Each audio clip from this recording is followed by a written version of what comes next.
Assalamualaikum warahmatullahi wabarakatuh. Kami dari kelompok 2 akan mempresentasikan unit 7, yaitu perkembangan afektif. Anggota kami ada 5. Yang pertama ada saya sendiri, Adinda Sulasyaranita. Yang kedua ada Adistia Marsada. Yang ketiga ada Alsya Aulia. Yang keempat ada Anissa Nuriski. Dan yang terakhir ada Anam Yusuf Firdaus. Selamat menyaksikan presentasi kami. Baik, yang pertama ada perkembangan emosi. Kehidupan seseorang pada umumnya penuh dorongan dan minat untuk mencapai atau memiliki sesuatu. Seberapa banyak dorongan-dorongan dan minat-minat seseorang itu terpenuhi merupakan dasar dari pemenuhan emosionalnya. Seseorang yang pola kehidupannya berlangsung mulus, dorongan-dorongan dan keinginan-keinginan atau minatnya dapat terpenuhi atau dapat berhasil dicapai. Ia memiliki perkembangan emosi yang stabil dan dengan demikian dapat menikmati hidupnya. Pengertian emosi.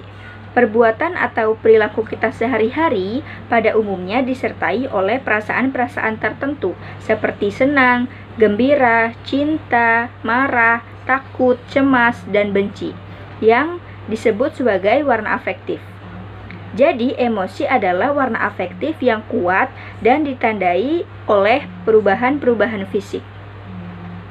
Pada saat terjadi emosi, seringkali terjadi perubahan-perubahan fisik, seperti 1. Reaksi elektris pada kulit, meningkat bila terpesona. Yang kedua, pencernaan, mencret-mencret apabila tegang. Yang ketiga, otot, tegang dan bergetar jika takut. Yang keempat, peredaran darah, bertambah cepat bila marah. Yang kelima, liur kering, mengering jika takut atau tegang. Keenam, denyut jantung, bertambah cepat bila terkejut. Yang ketujuh, pernapasan. Pernapasan ini panjang jika kecewa. Yang kedelapan, pupil mata, membesar jika marah. Lalu yang kesembilan, bulu roma, berdiri jika takut. Yang ke-10 adalah komposisi darah, berubah jika emosi. 2. Karakteristik perkembangan emosional. Jenis emosional secara normal dialami adalah cinta atau kasih sayang, gembira, amarah, takut, cemas, cemburu, sedih, dan lainnya. Berikut pembahasan beberapa kondisi emosional, yaitu 1. Cinta dan kasih sayang. Faktor penting dalam kehidupan remaja adalah kepastian untuk mencintai orang lain dan kebutuhan untuk mendapatkan cinta dari orang lain. Kemampuan untuk menerima cinta yang sama penting dengan kemampuan untuk memberinya. 2. Gembira. Rasa gembira akan dialami apabila segala sesuatu berlangsung dengan baik. 3. Kemarahan dan pemusuhan.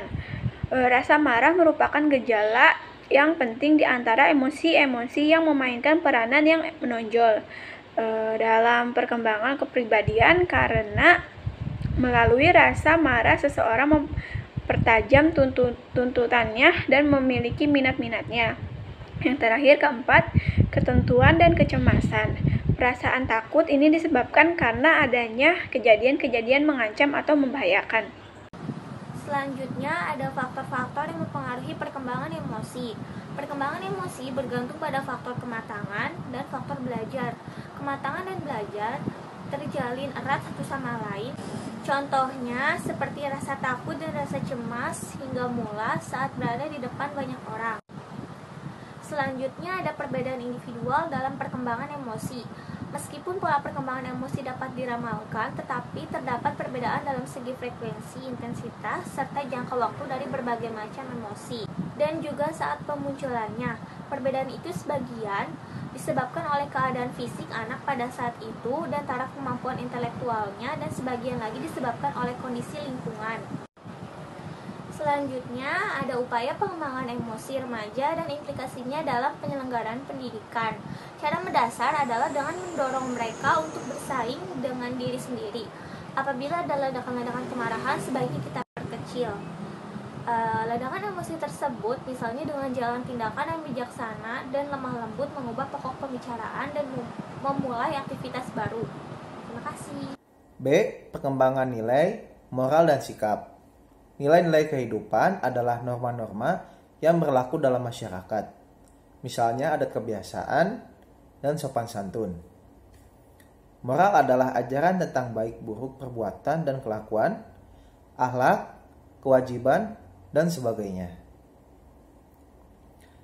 Semua konsep itu menurut Freud menyatu dalam konsepnya tentang superego. Superego sendiri dalam teori Freud merupakan bagian dari jiwa yang berfungsi untuk mengendalikan tingkah laku ego sehingga tidak bertentangan dengan masyarakat. Sedangkan menurut Jung, sikap secara umum diartikan sebagai kesediaan bereaksi individu terhadap sesuatu hal. Adapun upaya-upaya yang dapat dilakukan dalam mengembangkan nilai moral dan sikap remaja adalah, yaitu yang pertama, menciptakan komunikasi. Dalam komunikasi, didahului dengan pemberian informasi tentang nilai-nilai dan moral. Tentang bagaimana seseorang harus bertingkah laku sesuai dengan norma dan nilai-nilai moral. Tetapi, anak harus dirangsang supaya lebih aktif. Lalu yang kedua, menciptakan iklim lingkungan yang serasi. Seseorang yang mempelajari nilai hidup tertentu dan moral, kemudian berhasil memiliki sikap dan tingkah laku sebagai pencerminan nilai-nilai hidup, itu umumnya adalah seseorang yang hidup dalam lingkungan yang secara positif, jujur, dan konsekuen. Senantiasa mendukung bentuk tingkah laku yang merupakan pencerminan nilai-nilai hidup tersebut. Kurang lebihnya, mohon maaf. Wabillahi taufiq wal hidayah. Wassalamualaikum warahmatullahi wabarakatuh.